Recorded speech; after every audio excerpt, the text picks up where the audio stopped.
première fois dans cette émission, on va se tourner en direct et en duplex vers Athènes et surtout vers notre consoeur Alexia Kefalas. Bonsoir Alexia, je rappelle que vous êtes entre autres la correspondante de France 24, du Figaro et que vous collaborez au grand quotidien grec Cathy Merlini.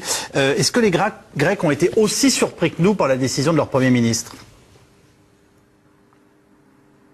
Oui, dans l'opinion publique, ils ont été très surpris, même chez les députés finalement, parce que personne n'a véritablement été consulté du choix de Georges Papandréou.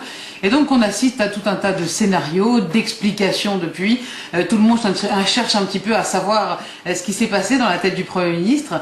Mais quand même, j'entendais tout à l'heure les débats, mais tout n'est pas si simple non plus en Grèce. C'était pas si simple de faire un référendum il y a 18 mois, quand la Grèce a commencé à infliger ce plan de rigueur et les mesures d'austérité imposées par l'Union européenne et le Fonds monétaire international.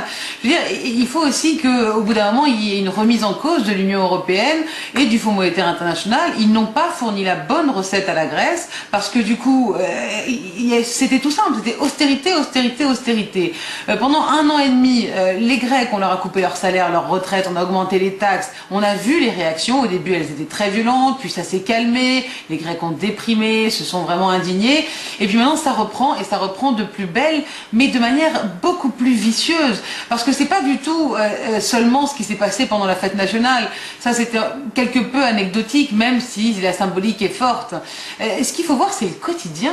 Je veux dire, depuis maintenant le début du mois de septembre, même avant, la plupart des fonctionnaires ont ralenti l'activité. Donc il devient presque impossible pour le gouvernement de Georges Papandréou d'appliquer les mesures d'austérité. Quand les inspecteurs des impôts décident de ne pas faire des contrôles, ou au lieu d'en faire 10 par jour, ben, ils vont faire 1 par mois, parce qu'ils ne peuvent pas faire grève. De même pour l'armée, par exemple, qui ne peut pas faire grève. Donc ils ralentissent tous l'activité comme ça, même les magistrats.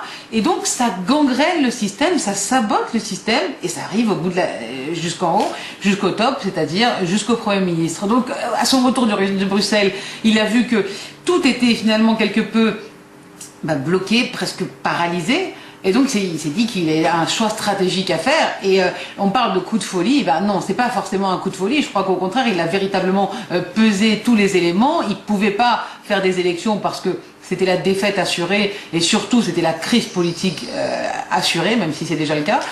Et puis d'un autre côté, il fallait qu'il donne aussi la parole au peuple pour un peu se débarrasser, laisser le peuple et surtout ses députés face à leurs responsabilités. Parce que la grogne sociale, on la voit, mais la grogne des députés, elle est énorme. Ils s'inquiètent tous de leur avenir politique. Donc tout ça, c'est assez compliqué parce que justement c'est en train de bouillir, et ça bouillit tous les jours. Chacun forcément défend son camp, et finalement les grands perdants, ce sont les Grecs. Ils ne veulent pas sortir de l'euro, ils ne veulent pas sortir de l'Europe, et ils se rendent compte qu'ils sont pris dans un tourbillon, et que eux, tout ce qu'ils demandent finalement, c'est le départ de Georges Papandréou et c'est la fin de cette austérité.